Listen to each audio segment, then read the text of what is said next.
Rancangan Pendidikan Malaysia 2026 hingga 2035 iaitu satu pelan jangka panjang yang menjadi panduan hala tuju pendidikan negara bagi menghadapi cabaran masa hadapan.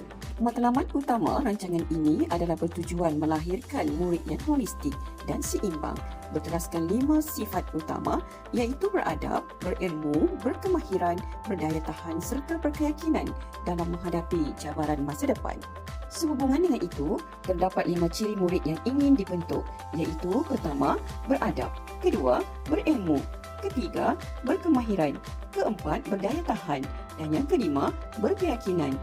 Bagi memastikan pelaksanaan yang berfokus, 5 tumpuan utama telah dikenal pasti iaitu pertama, mutu pendidikan diperkukuh bagi memastikan kualiti pembelajaran yang menyeluruh.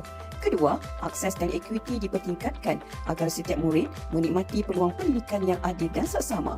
Ketiga, ketersediaan sumber serta kecekapan pengurusan dioptimumkan bagi menyokong keberkesanan sistem pendidikan. Keempat, keluasan diterapkan melalui sistem yang fleksibel dan adaptif terhadap perubahan. Dan kelima, kemampanan diberi keutamaan demi menjamin kelestarian ekosistem pendidikan negara. Rancangan Pendidikan Malaysia digerakkan melalui 7 teras strategi. Sistem pendidikan diperkukuh agar lebih terangkum, dinamik dan relevan. Potensi setiap murid dioptimumkan melalui pengalaman pembelajaran bermakna bagi melahirkan warga negara global. Pendidik ditransformasikan menjadi tenaga berkeupayaan tinggi dan berorientasikan masa hadapan.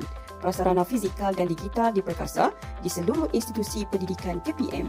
Sinergi antara institusi pendidikan dan pihak berkepentingan diperkukuh. Budaya kemampanan diterapkan dalam ekosistem pendidikan dan kecekapan takbir urus serta sistem penyampaian terus dipertingkatkan.